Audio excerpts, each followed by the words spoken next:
हम प्रभु परमेश्वर को धन्यवाद देंगे आज की सुंदर सुबह के लिए। प्रियो, आज के दिन की शुरुआत प्रभु के इस वचन के साथ, प्रार्थना के साथ, ताकि प्रभु की सामर्थ्य हमें मिले और दिन भर हम नई ताजगी, नई सामर्थ्य, नई शक्ति को प्राप्त करते हुए आगे बढ़ते चले जाएं और जो परमेश्वर की योजना है उसको हम पूरा करते चले जाएं। हम दुआ करेंगे और प्रभु से प्रार्थना करेंगे।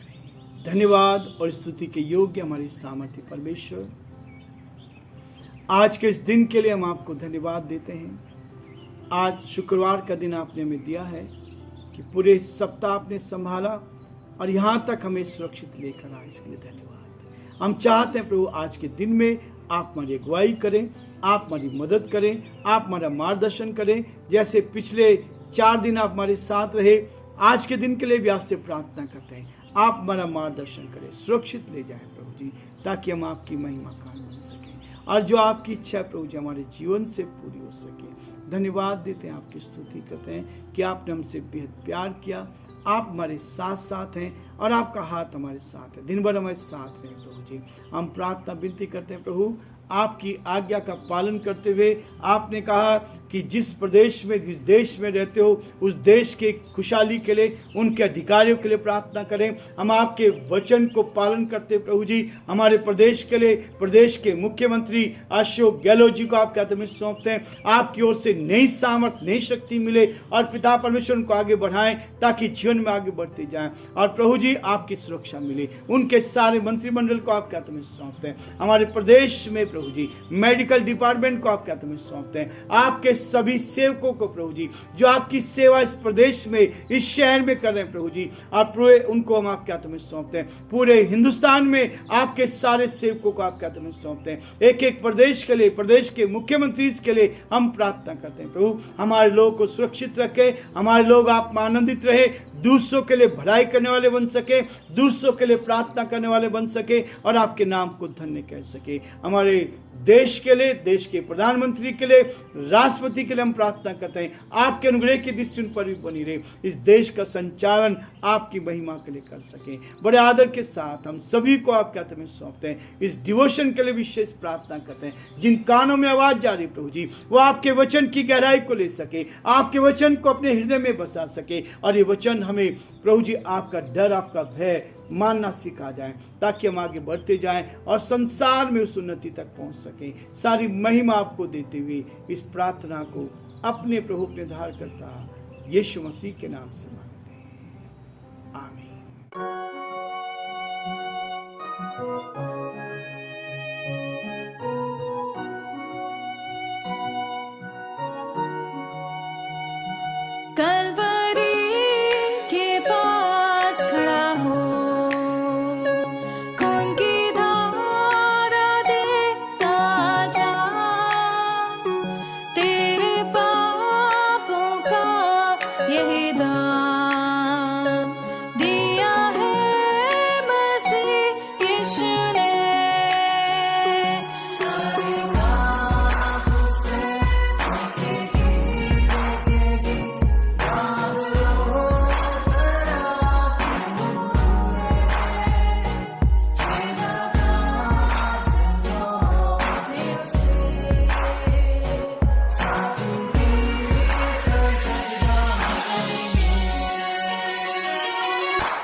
सब तेरे लिए, तूने भी उसे छेड़ा था,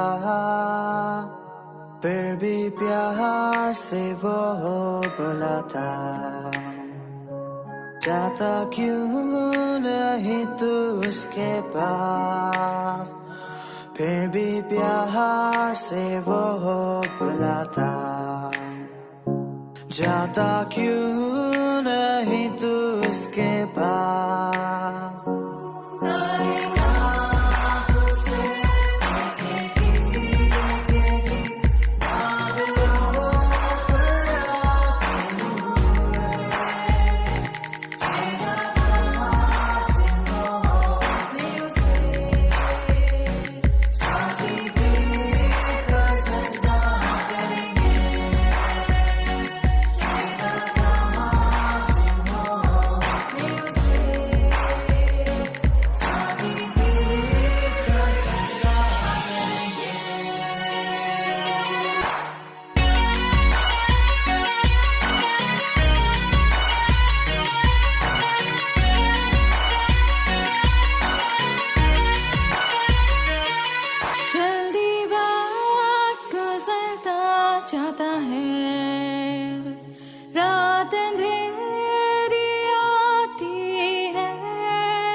होगा बंद, कुछ ना होगा फिर पछताने से,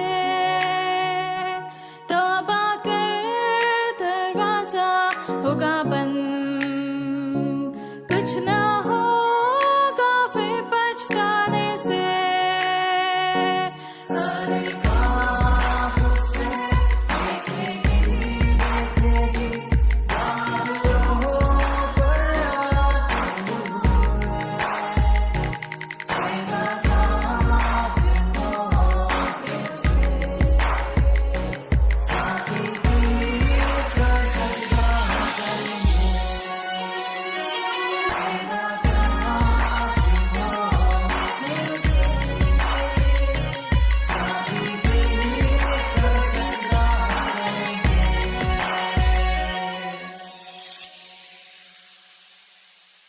प्रियो, आज हम देखना चाहेंगे रोमियोस का 3 अध्याय उसके 19 और 20 पद को। हम बहुत धीरे धीरे चल रहे हैं ताकि एक एक वचन, एक एक पद हम देखते चले जाएं और प्रभु की महिमा कर सकें। हम जानते हैं कि व्यवस्था जो कुछ कहती है उन्हीं से कहती है जो व्यवस्था के अधीन है, इसलिए कि हर एक मुंह बंद किया जाएगा और सारा संसार परमेश्वर के दंड के योग्य ठहरेगा, क्योंकि व्यवस्था के कामों से कोई प्राणी उसके सामने धर्मी नहीं ठहरेगा, इसलिए कि व्यवस्था के द्वारा पाप की पहचान होती है। परमेश्वर अपने इस वचन के पढ़े और सुने जाने पर आशीष दे। कुछ लोग कहते हैं कि व्यवस्था से उद्धार होगा, लेकिन परमेश्वर का वचन यहाँ कहता है, कई लोग गलत शिक्षाओं को देते हैं। व्यवस्था दी गई है, बहुत अच्छी बात है, नियम कानून बनाए गए हैं। नियम कानून इसलिए बनाए गए हैं कि हम सही रास्ते पर चल सके, हमारा जीवन सही हो सके। व्यवस्था इसलिए दी जाती है और यहाँ बताया गया है, हम जानते हैं, हमें पता है, हम इस बात को मानते हैं कि जो व्यवस्था, हम जानते हैं कि व्यवस्था जो कुछ कहती है, ये परमेश्वर का वचन जो कुछ कहता है उन्हीं से कहता है जो व्यवस्था के अधीन है। आप व्यवस्था के अधीन हैं, परमेश्वर आपको मार्गदर्शन करेगा। ये नियम और कानून क्यों बनते हैं? जब आदमी गलत रास्ते पर चलता है, जब आदमी कहना नहीं मानता, तब उसके लिए ये नियम और कानून बनते हैं। सरकार ने ये कहा था कि जब कोरोना आया तो मास्क पहनना है, लेकिन लोगों को अच्छा नहीं लग रहा था। लोगों को कहा गया है जब आप कार चलाएं, आप गाड़ी चला रहे हैं तो आप बेल्ट जरूर लगाएं आपकी सेफ्टी के लिए। जब आप 2 व्हीलर चलाते हैं तो हेलमेट लगाएं। लेकिन व्यवस्था को तोड़ना और कानून को तोड़ना आज हर कोई कहते हैं। जब मैं कभी हॉस्पिटल में जाता हूँ, देखता हूँ लिखा है कि यहाँ थूकना मना है, पान की पीक, गुटखे की पीक थूकना मना है, लेकिन लोग वहीं थूकेंगे। क्यों है ऐसा?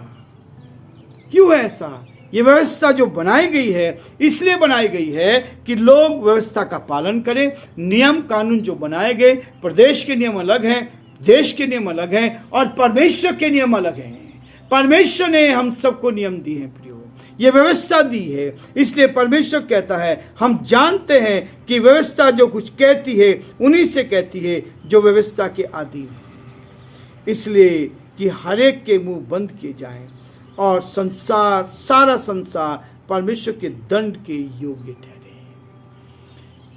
ये बाइबल हमें चिताती है, ये बाइबल हमें बताती है, ये बेसिक इंस्ट्रक्शंस हैं जब तक हम इस पृथ्वी पर जीवित हैं। बाइबल का मतलब ही है कि बेसिक इंस्ट्रक्शन ये है बिफोर लिव अर्थ। जब इस पृथ्वी को हम छोड़ने से पहले मेरे आपके लिए बेसिक इंस्ट्रक्शंस हैं ये। और वो कहता है जो व्यवस्था के अधीन है, जो व्यवस्था के अधीन चल रहे हैं, वो उनके लिए व्यवस्था क्या कहती है? हर एक का मुंह बंद किया जाएगा और सारा संसार परमेश्वर के दंड के योग्य होगा। ये वचन दिया गया है प्रियो। पहले उसके साथ रिश्ता, जब उसके साथ रिश्ता, आपका रिश्ता परमात्मा के साथ जुड़ गया, परमेश्वर के साथ जुड़ गया, तो इस संसार में आपके अंदर से भय दूर हो गया, मृत्यु का भय दूर हो गया।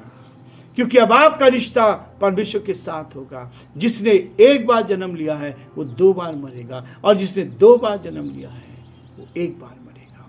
जब आपका रिश्ता परमात्मा के साथ होगा, आपकी आत्मा कभी नहीं मरेगी, क्योंकि परमात्मा परमेश्वर कभी मरता नहीं है। और जब उसके साथ आपका रिश्ता हो गया तो आप भी कभी, आपकी आत्मा भी कभी नहीं मरेगी। ये शरीर जो पाप किया था आदम ने, और शरीर की मौत जो हमें मिली है, ये एक मौत होगी, लेकिन आत्मिक मौत से हम बच गए हैं। इसलिए परमेश्वर का वचन कहता है व्यवस्था के अधीन है, इसलिए कि हर एक मुंह बंद किया जाए और सारा संसार परमेश्वर के दंड के योग्य ठहरेगा। इस दंड से बचना है तो उसके साथ रिश्ता बनाना है, इस दंड से बचना है तो उस परमेश्वर के साथ हमारा रिश्ता होना चाहिए। परमेश्वर इस वचन के पर आशीष दे। आमीन।